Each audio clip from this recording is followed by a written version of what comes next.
Buenas a todos y todas, soy David Solórzano. Antes de nada me presento. Actualmente soy estudiante del máster en Estudios Avanzados en Historia del Arte Español por la Universidad Complutense de Madrid y recientemente me he graduado en el grado en Humanidades y Patrimonio de la Facultad de Humanidades de Toledo por la Universidad de Castilla-La Mancha. La pieza del mes de abril de la que os voy a hablar en los siguientes minutos es una de las alfombras de la Bauhaus que el Museo Nacional de Artes Decorativas alberga en la actualidad en su colección. Esta pieza fue confeccionada entre los años 1919 y 1925 por la diseñadora textil Gunta Stolz, aunque también cabe la posibilidad de que sea obra de la también diseñadora textil Oti Berger. La razón, el motivo que me llevó a elegir esta pieza fue que de entre todas las piezas, de entre todas las obras ofertadas de la colección y de los fondos del Museo de Artes Decorativas, esta fue la que sin duda mayor interés me suscitó dadas las cuestiones históricas e historiográficas que se esconden tras ella, además de que mis intereses se dirigen hacia el arte contemporáneo. Pero antes de entrar en el comentario de esta obra, antes de tratar esta alfombra, cabe contextualizar la fundación de la Escuela de la Bauhaus en el año 1919 en el contexto de la República de Weimar bajo la mano del arquitecto Walter Gropius. Este fusionó dos organismos, dos instituciones preexistentes que fueron la Real Academia de Bellas Artes del Gran Ducado de Sajonia, por un lado, y por el otro la Escuela de Artes y Oficios, dirigida hasta el momento por el arquitecto Henry van de Velde. El pretexto o una de las pretensiones de Gropius a la hora de fundar esta escuela fue crear un nuevo espacio en el que formar a nuevos arquitectos, por supuesto, aunque también además se convirtió en uno de los grandes focos de diseñadores del diseño industrial en el siglo XX. Por otro lado, en el escenario europeo en el que concurrieron las vanguardias históricas, Gropius tuvo como objetivo elaborar un nuevo concepto pedagógico que diluyera la dicotomía, la línea dicotómica que separaba y diferenciaba las mal llamadas artes mayores de las artes menores, que son conceptos que perpetúan y continúan hasta el día de hoy, y que vienen a ser las bellas artes, arquitectura, escultura y pintura, y por otro lado la artesanía, siendo todas estas destrezas integradas en su totalidad en un nuevo concepto de arte nuevo o de arte total, reflejado y representado gracias a los nuevos espacios y objetos creados gracias a la nueva escuela de la Bauhaus. Otro de los hitos que hay que tener en cuenta para comprender la elaboración de esta pieza es la irrupción de la mujer moderna en el primer tercio del siglo XX, especialmente en Occidente, lo cual tuvo como consecuencia, más que la ocupación, yo diría la integración de esta mujer en espacios que hasta el momento habían sido ocupados exclusivamente por la figura masculina.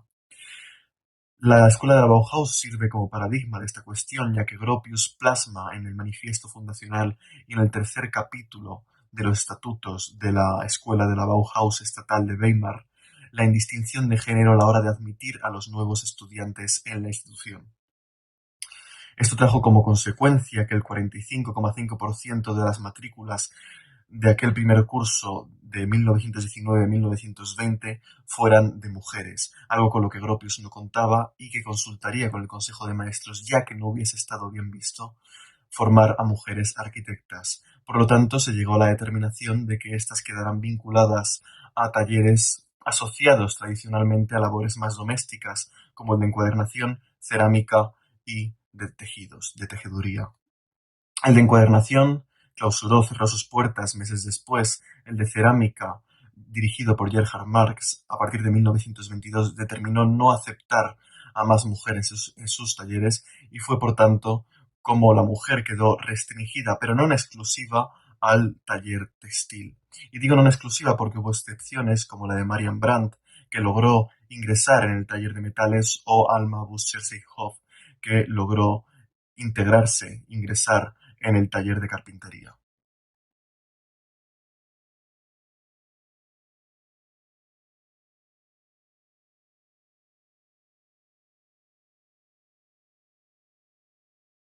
Atendiendo a estas cuestiones y bajo este contexto, podemos decir que Gunther Stolz ingresa en la escuela de la Bauhaus en el año 1919, es decir, el año de la fundación de la misma,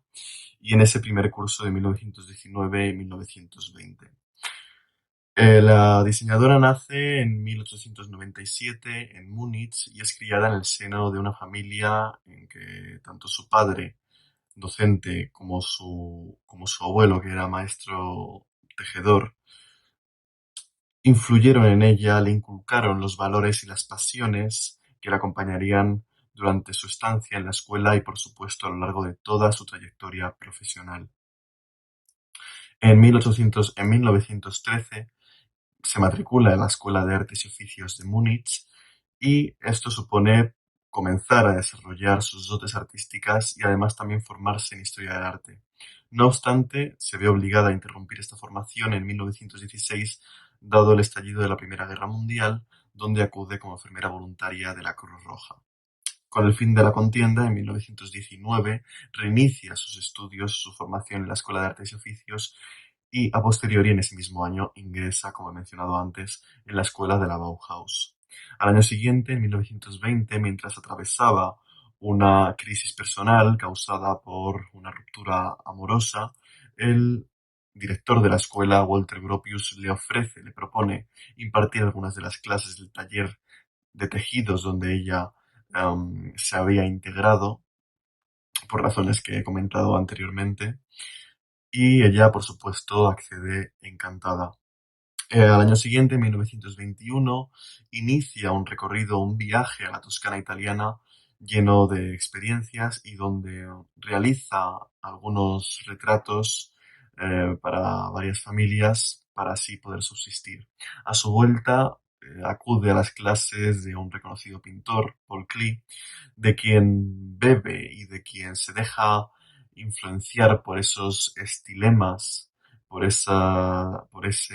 arte del pintor, que además también, o sea, de quien, aparte de Paul Klee, también se deja influir por el pintor, por el artista Vasily Kandinsky. Cabe destacar además que estos dos artistas participaron en la escuela de la Bauhaus. De este modo, bajo estas influencias, Gunther Stolz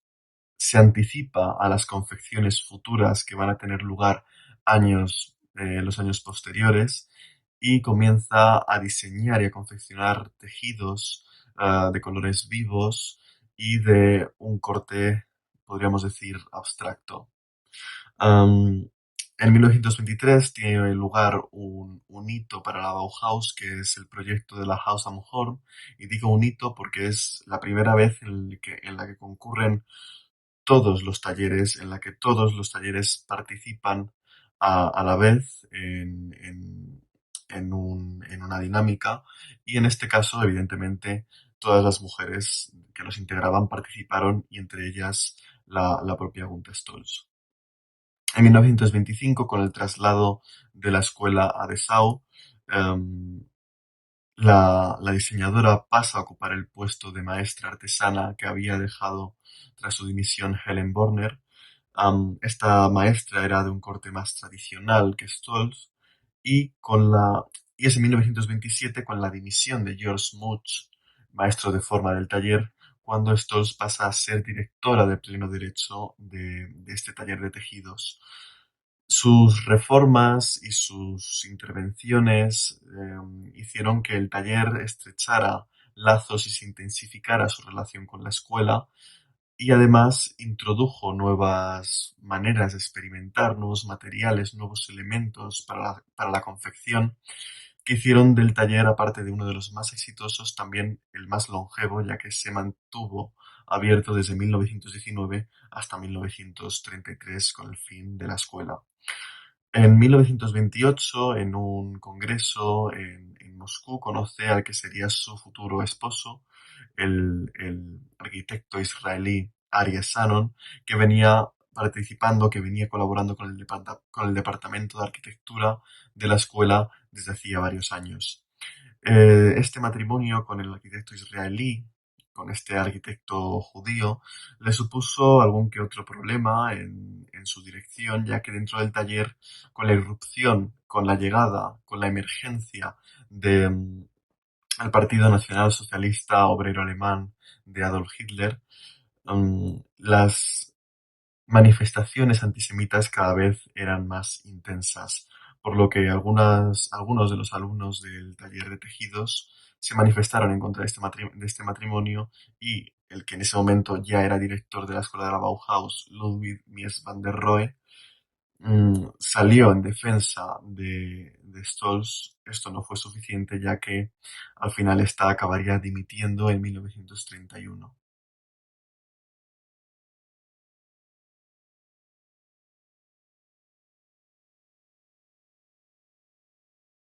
Tras la dimisión de Stolz, fue la diseñadora Annie Albers quien ocupó su puesto, aunque esto fue algo efímero, ya que fue rápidamente reemplazada por la diseñadora textil Otti Berger. Esta nace en 1898 en Zmajevac, Hungría, y comenzó su bagaje por el mundo de las artes y el diseño al matricularse en 1922 en la Real Academia de Bellas Artes de Zagreb.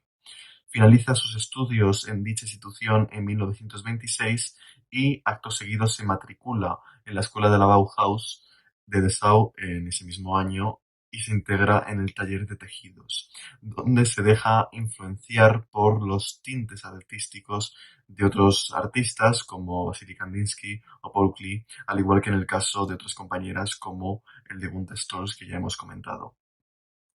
Se gradúa en 1929 y comienza en ese momento su recorrido dentro del taller como diseñadora textil. Fue en el 31 cuando suple las funciones de Albers como directora del taller, pero de manera temporal, ya que es destituida y reemplazada por la que en ese momento era la directora de la división de interiorismo del departamento de arquitectura de la Bauhaus de Dessau,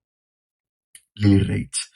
Lily Reich, que en ese momento también era además la compañera laboral, profesional, pero también sentimental del director de la escuela, Mies van der Rohe. De este modo, Berger pasó a ser la subdirectora técnica y artística de Reich, y esto se dio en los años agonizantes de la Bauhaus, ya que tras la victoria del Partido Nacional Socialista Obrero Alemán de las elecciones municipales de Dessau, se vieron obligados, Van der Rohe se vio obligado a trasladar la institución a una antigua fábrica telefónica que se encontraba a las afueras de la ciudad de Berlín. Este fue el inicio de su ocaso, ya que por órdenes, siguiendo las directrices del gobierno de Hitler, fue la Gestapo quien ocupó dichas instalaciones, y a Mies van der Rohe no le quedó más remedio que cesar y que clausurar de manera definitiva las puertas de la institución.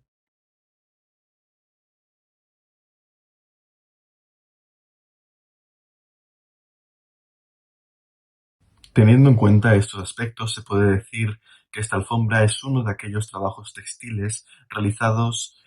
en el taller de tejidos, ocupado principalmente por la figura femenina durante todo el transcurso de la escuela de la Bauhaus. Datada, como he mencionado anteriormente, entre 1919 y 1925, fechas que conocemos gracias a la información brindada por la documentación de la que consta el Museo Nacional de Artes Decorativas, y fechas gracias a las que podemos concluir la confección de esta alfombra durante el periodo de la Bauhaus en Weimar, y por ende podemos atribuir la confección de esta alfombra a la diseñadora textil Gunther Stolz, ya que Otti Berger no se unió a la Bauhaus hasta 1926 en el periodo de esta institución en Dessau.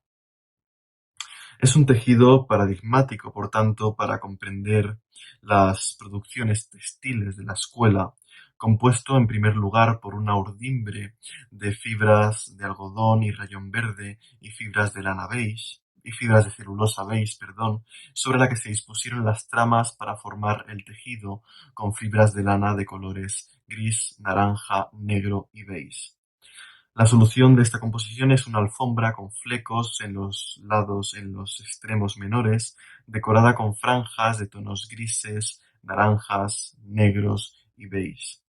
La longitud, las dimensiones, constan de 160 centímetros de longitud contando los flecos y 134 centímetros sin ellos y 90 centímetros de ancho.